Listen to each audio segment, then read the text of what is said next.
नमस्कार. आजच्या भागामध्ये आपण बघूया. इथे प्रिया म्हणत असते की मला माहिती आहे कल्पना मामी, प्रताप मामा, तुम्हाला दोघांना अर्जुन आणि सायलीच्या कॉन्ट्रॅक्ट मॅरेजबद्दल कळलं आहे तर तुम्हाला खूपच जास्त मोठा धक्का बसला आहे. तुम्हाला असं वाटत असेल की हे सगळं खोटं निघावं, पण मी तुम्हाला खरं सांगते, हे सगळं खरं आहे. सायली आणि अर्जुनचं 1 वर्षाचं कॉन्ट्रॅक्ट मॅरेज आहे.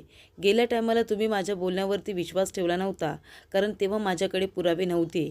पण आता विश्वास ठेवण्यासाठी मी माझ्याबरोबर धडधडीत पुरावे घेऊन आलेले आहे आणि याच्यावरून हे सिद्ध होते की अर्जुन सायली हे खरे नवरा बायको नाहीत. त्यांनी 1 वर्षासाठी कॉन्ट्रॅक्ट मॅरेज केलेलं आहे. हो की नाही पूर्णाजी? तेव्हा इथे पूर्णाजी आता खूपच जास्त रागावलेली असते. तिला अर्जुन आणि सायलीचं लग्न आठवत असतं. जेव्हा इथे तन्वीबरोबर त्याची एंगेजमेंट असते तेव्हा अर्जुन सायलीबरोबर लग्न करून आलेला असतो आणि तो म्हणतो की ही आहे माझी बायको, legally वेडेड wife Mrs Sayali Arjun सुभेदार, असं म्हणाल्यानंतर सगळ्यांना धक्का बसलेला असतो. तेव्हा प्रिया आता खूप जास्त काड्या करत असते. नेहमी सायलीवरती चोरीचा किंवा वेगवेगळे प्रकारचे आळ घेण्याचा प्रयत्न करत असते. ती म्हणालेली असते की पूर्णाजी, अर्जुन आणि सायलीचं लग्न हे खोटं आहे. त्यांचं 1 वर्षाचं कॉन्ट्रॅक्ट मॅरेज आहे. हवं तर जा, तू सायलीला विचार. तेव्हा इथे पूर्णाजी येते आणि सायलीला म्हणते की देवाच्या समोर आत्ताच्या आता हात ठेव आणि शपथ घे की तुमचं लग्न खरं आहे म्हणून. तेव्हा इथे सायली म्हणालेली असते की आमचं लग्न खरं आहे. तेव्हा इथे पूर्णाजीने तेव्हासुद्धा सायलीवरती अविश्वास दाखवलेला असतो प्रियाच्या सांगण्यावरून. तेव्हा इथे आता पूर्णाजी येते सायली अर्जुनकडे खूपच जास्त ती रागाने बघत असते. तेव्हा इथे पूर्णाजी अर्जुन आणि सायलीच्या दिशेने जाते तेव्हा सगळेजण खूपच जास्त घाबरतात. तेव्हा प्रिया म्हणत असते, पूर्णाजी बघतेस ना आता कसे तोंडाला कुलूप लावून दोघंजणं उभे आहेत, कारण दोघंजणं आतापर्यंत तुमच्याबरोबर खोटंच बोललेले आहेत. आता ते दोघंजणं घाबरलेत म्हणून शांत उभे राहिलेत ना तुझ्यासमोर. तेव्हा पूर्णाजी लगेच मागे वळून प्रियाकडे बघायला लागते आणि तिच्या जोरदार कानाखाली मारते. तेव्हा पूर्णाजी म्हणत असते की प्रिया, मागच्या वेळेला सुद्धा तू असंच खोटं बोलली होतीस आणि ह्या वेळेला सुद्धा. तुला काय वाटतं गं, मला लिहिता वाचता येत नाही, मी अनाडी आहे असं वाटतं का तुला? कुठलीही फाईल माझ्या हातामध्ये आणून ठेवशील आणि मी विश्वास ठेवेन? तेव्हा इथे प्रिया म्हणत असते की पूर्णाजी, अगं पण तू मला का मारलंस? मी तुझ्या हातामध्ये जी फाईल दिली आहे ना, ती अर्जुन सायलीच्या कॉन्ट्रॅक्ट मॅरेजचीच फाईल आहे. तेव्हा इथे पूर्णाजी म्हणत असते, हो का? जरा बघ ती फाईल, बघ त्याच्यामध्ये काय लिहिलं आहे ते तुला तरी कळू दे जरा. उघडून बघितली होतीस का? तेव्हा इथे प्रिया म्हणत असते, हो पूर्णाजी, अगं मी उघडून बघितली होती म्हणून तर इथे आणली होती ना. आणि ती आता एक वेगळीच फाईल असते, एका क्लायंटची फाईल असते.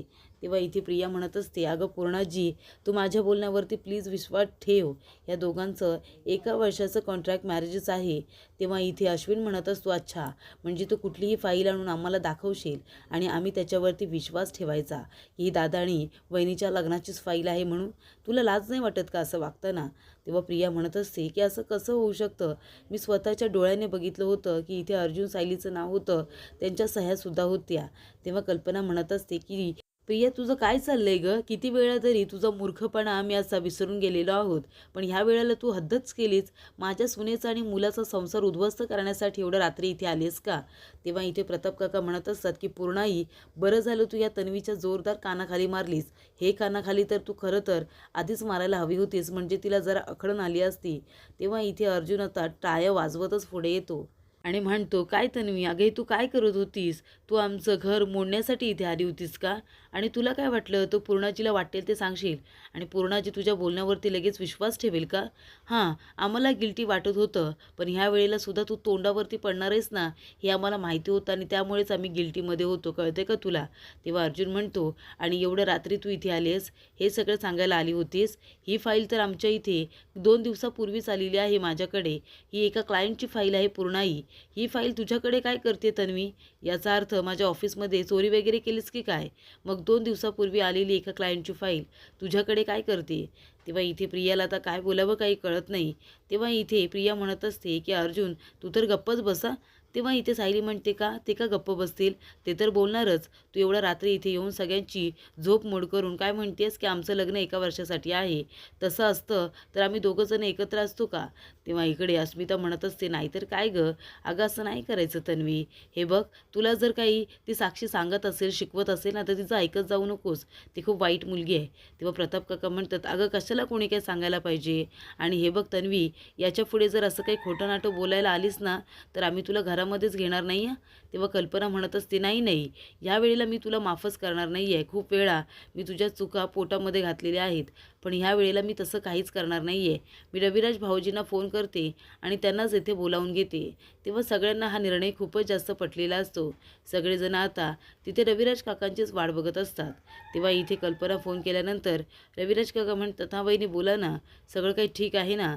तेव्हा कल्पना म्हणते, नाही भाऊजी, सगळं काही ठीक नाही आहे. तुम्ही आहे ना आमच्या घरी या आणि इथून तन्वीला घेऊन जा. तेव्हा रविराज काका म्हणतात की तन्वी तिथे आली आहे, पण मला तर म्हणाली होती की प्रोजेक्ट करायचा आहे. मग तिची मैत्रीण प्रतीक्षा हिच्या घरी जाणार होती असं म्हणाली होती मला. ती तिथे काय करते? तेव्हा कल्पना म्हणते, अच्छा, म्हणजे आता तन्वी तुमच्याबरोबर खोटं बोलून इथे आली आहे का? तेव्हा इथे कल्पना म्हणते की भाऊजी तुम्ही लवकर या, आम्ही वाट बघतोय आणि तन्वीला इथून लवकरात लवकर घेऊन जा. तेव्हा इथे प्रिया म्हणत असते, कल्पना मामी, माझ्या बोलण्यावरती विश्वास ठेव, मी खोटं बोलत नाही आहे. अर्जुन सायली खोटं बोलत आहेत. तेव्हा इथे चैतन्य म्हणत असतो की बरं झालं, हिचा खोटारडेपणा आहे ना सगळ्यांच्या समोर आला. ते आता पुन्हा अशी चूक कधीच करायला जाणार नाही आहे. अर्जुन सायली ही काय बोलते तुम्हाला तरी कळतंय का? तेव्हा इकडे आता प्रिया तोंडावरती पडलेली असते. ती आपल्या मनामध्ये म्हणत असते की असं कसं घडलं? अर्जुन आणि सायलीच्या कॉन्ट्रॅक्ट मॅरेजचेच पेपर होते या सगळ्यामध्ये. तेव्हा अर्जुन म्हणत असतो, आणि तन्वी अजून एक गोष्ट, तू जर असं म्हणतेस, सगळ्यांना सांगतेस की आमचं 1 वर्षाचं कॉन्ट्रॅक्ट मॅरेज आहे, मग आमच्या दोघांच्या लग्नाला 1 वर्ष कधीच झाले, तरीसुद्धा आम्ही दोघंजण एकत्र कसे काय राहतोय? तेव्हा इथे प्रिया म्हणत असते, आता मला काय माहिती ते तुम्ही दोघांनी काय प्लॅन केला आहे ते. तेव्हा इकडे प्रताप काका म्हणतात की हे बघ तन्वी, तुझं वागणं मला तरी अजिबातच आवडलेलं नाही आहे. ह्या वेळेला तू इथे आलीस, आम्हाला सगळ्यांना जागं केलंस आणि एवढं असं काय सांगितलंस जेणेकरून अर्जुन आणि सायलीचा संसार उद्ध्वस्त होईल. पण एक गोष्ट लक्षात ठेव, त्यांना कधी वेगळं करत जाऊ नकोस. तेव्हा इथे सायली म्हणत असते, आणि काय गं तन्वी, तुला काय वाटलं तू इथे येशील, पूर्णाजीला सगळं सांगशील, पूर्णाजी तुझ्या बोलण्यावरती विश्वास ठेवणार आहेत का? अगं इथे येण्याच्या आधी जरा पूर्णाजींचा तरी विचार करून यायचं, त्यांना किती त्रास होईल हे सगळं ऐकून, असा विचार नाही केलास का तू? तेव्हा इकडे आता पूर्णाजी म्हणत असते, ती तसा विचार कधीच करत नाही. तिला जो काही प्लॅन करायचा असेल ती करते आणि मोकळी होते. माझा तरी कधी विचार करते का ती? ही काही तिची पहिली चूक नाही आहे. तेव्हा इकडे आता प्रिया म्हणत असते आपल्या मनामध्ये, अरे ह्यांचा तर मेलोड्रामा आता संपतच नाही आहे. मला जाऊ दे आता इथून, म्हणजे यांनी मला पकडले तर पकडले, पण माझी इज्जतच काढतायत सगळे. तेव्हा सायली म्हणते की हे बघ तन्वी, अगं खूप प्रेम आहे पूर्णाजींचं तुझ्यावरती, विश्वाससुद्धा आहे. तेव्हा तू त्यांच्या विश्वासाला तडा जाईल असं काही करत जाऊ नकोस. आणि तुझ्या या वागण्याचं पूर्णाजीला किती त्रास झाला आहे तुला कळते का? तेव्हा इथे रविराज काका येतात आणि म्हणतात, तन्वी तू इथे काय करतेस? तू म्हणाली होतीस ना की तुझ्या मैत्रिणीकडे प्रतीक्षाकडे तू जातेस, मग आता ह्या वेळेला तू इथे काय करतेस? तेव्हा इकडे आता रविराज काकांना प्रताप काका म्हणतात की मी तुला सगळं काही सांगतो. तेव्हा इथे स्टार्टिंगपासून रविराज काकांना आता प्रताप काका सगळं सांगून टाकतात आणि म्हणतात, अरे एवढ्या रात्री इथे आली आणि म्हणते की अर्जुन आणि सायलीचं 1 वर्षाचं कॉन्ट्रॅक्ट मॅरेज आहे, आमची झोप मोड केली. तुला माहिती आहे का किती मनस्ताप झाला तो आम्हाला? आणि तू तुझ्या वडिलांबरोबर रविराजबरोबर सुद्धा खोटं बोलून तू इथे आली आहेस का? तेव्हा इकडे चैतन्य म्हणत असतो की बरं झालं प्रियाचा हा खोटाडेपणा सगळ्यांच्या समोर आला. आणि ते साक्षी शिकरे, जसं तुला सांगते तशी वागायला जाऊ नकोस. काय खरं काय खोटं हे सुद्धा पडताळून बघायला पाहिजे ना. तेव्हा इथे प्रताप काका म्हणतात की तू जे काही वागली आहेस ना तन्वी, ते आम्हाला कोणाला अजिबातच पटलेलं नाही आहे. तू खूप चुकीचं वागली आहेस. तेव्हा कल्पना आता खूपच जास्त घाबरलेली असते, कारण तिला आता सगळ्यांचीच काळजी वाटत असते. कल्पना म्हणत असते की भाऊजी तुम्ही आता हिला इथून घेऊन जा आणि चांगला धडा शिकवा तिला. तेव्हा इकडे रविराज काका म्हणत असतात की तन्वी तू इथे काय करतेस? तू माझ्याबरोबर खोटं बोलून इथे आली आहेस का? आत्ताच्या आत्ता घरी चल तन्वी. तेव्हा इकडे प्रिया म्हणत असते, बाबा तुम्ही तरी माझ्या बोलण्यावरती विश्वास ठेवा ना. तेव्हा रविराज काका म्हणतात की आता तुझ्या तोंडातून एक शब्दसुद्धा काढू नकोस, चल बरं चल आधी इथून चल. तेव्हा इकडे रविराज काका प्रियाला घेऊन तिथून निघून जातात.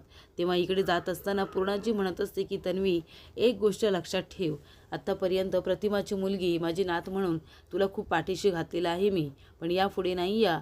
तू जर जबाबदारीने नाही वागलीस ना तर माझ्यापेक्षा वाईट कुणीच नसेल, कळलं ना? आणि याच्या पुढे माझ्या घरामध्ये पाऊलसुद्धा तू ठेवायचं नाही आहे, कारण तू इथे येऊन इथे सायली आणि अर्जुनचं लग्नच मोडत असतेस आणि ते मला अजिबातच पटत नाही. तेव्हा तू आता सुभेदारांच्या घराला पाय देखील लावायचा नाही, असं पूर्णाजी आता ठामपणे इथे प्रियाला सांगते. तेव्हा इकडे अस्मिता म्हणत असते, तन्वी आणि तू स्वतःची काळजी घ्या आणि कुणाच्या बोलण्यावरती असा विश्वास पटकन ठेवायचा नसतो अगं. तेव्हा इकडे सायली म्हणत असते की आता प्रिया पण घरी गेली आहे, पूर्णाई जा तुम्ही तुमच्या रूममध्ये जाऊन आराम करा, नाहीतर तुमचा BP वाढेल. तुम्हाला शुगरला सुद्धा त्रास होईल, तेव्हा तुम्ही जा आणि आता आराम करा. तेव्हा विमल म्हणते, चला पूर्णाई, मी तुम्हाला तुमच्या रूमपर्यंत नेऊन सोडते. तेव्हा इथे अस्मिताची मैत्रीण आता तोंडावरती पडलेली असते, त्याच्यामुळे तिला खूपच मोठा धक्का बसलेला असतो.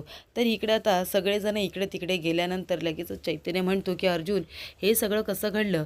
तेव्हा अर्जुन म्हणतो, इथे काय बोलू नको, चल आमच्या रूममध्ये चल. तेव्हा अर्जुन चैतन्याला घेऊन आपल्या रूममध्ये येत असतो. तेव्हा चैतन्य खूपच जास्त एक्सायटेड झालेला असतो ऐकायला की हे सगळं अर्जुनने कसं काय मॅनेज केलं. तेव्हा आता रूममध्ये आल्यानंतर चैतन्य म्हणतो की अर्जुन, अरे हे सगळं काय आहे?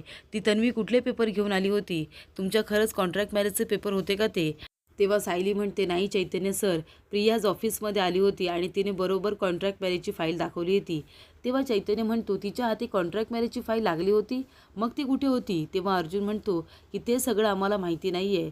खरं तर आम्ही खूपच जास्त घाबरलो होतो, पण आता तन्वी ऑफिसमध्ये येऊन ती ड्रॉवरमधून फाईलसुद्धा चोरून घेऊन गेली होती आणि अगदी बरोबर फाईल चोरून घेऊन गेली होती. त्याच्यावरती कॉन्ट्रॅक्ट मॅरेज हे सुद्धा लिहिलं होतं. तेव्हा इथे चैतन्य म्हणतो, अरे पण मग ते कसे काय बदललेत तुम्ही, कसं काय मॅनेज केलं? असं आता इथे चैतन्य अर्जुनला विचारत असतो. तर पुढील भागामध्ये आपण बघूया, इथे अर्जुन सायलीला म्हणत असतो की घरातल्या लोकांना अजिबात हट न करता मी त्यांना आपल्या कॉन्ट्रॅक्ट मॅरेजबद्दल सांगेन ना. त्यानंतर एकदा का मधुभाऊ सुटले की मग, तेव्हा इथे सायली म्हणते, मग नंतर काय करणार आहात सर तुम्ही? तेव्हा इथे अर्जुन आता गप्पच बसतो. तेव्हा इथे सायलीला आता अर्जुनकडून हे ऐकून घ्यायचं असतं. ती जसा मनामध्ये विचार करत असते की अर्जुन सर, तुम्ही कधी तुमच्या मनामध्ये माझ्याबद्दल जे काही आहे ते मला सांगाल, याचाच ती विचार करत असते. तरी ते प्रिया आता आपल्या रूममध्ये असते आणि खूपच जास्त चिडलेली असते. तेव्हा तिच्या खिडकीतून एक माणूस तिला डोकावून बघत असतो. तेव्हा प्रिया खूप घाबरते आणि आता खिडकीतून बघायला जाणार तेवढ्यातच मागून एक माणूस येतो. तिच्या तोंडावरती आता इथे रुमाल ठेवतो आणि तिला बेशुद्ध करण्याचा प्रयत्न करत असतो. तिला बेडवरती ढकलून देतो, तरीसुद्धा प्रिया काही बेशुद्ध झालेली नसते. तेव्हा तो चोर आता तिथून एक उशी घेतो आणि प्रियाच्या तोंडावरती ठेवून आता ती दाबण्याचा प्रयत्न करत असतो. तेव्हा इथे प्रिया आता स्वतःचे हातपाय हलवत असते आणि जीव वाचवण्याचा प्रयत्न प्रिया करत असते.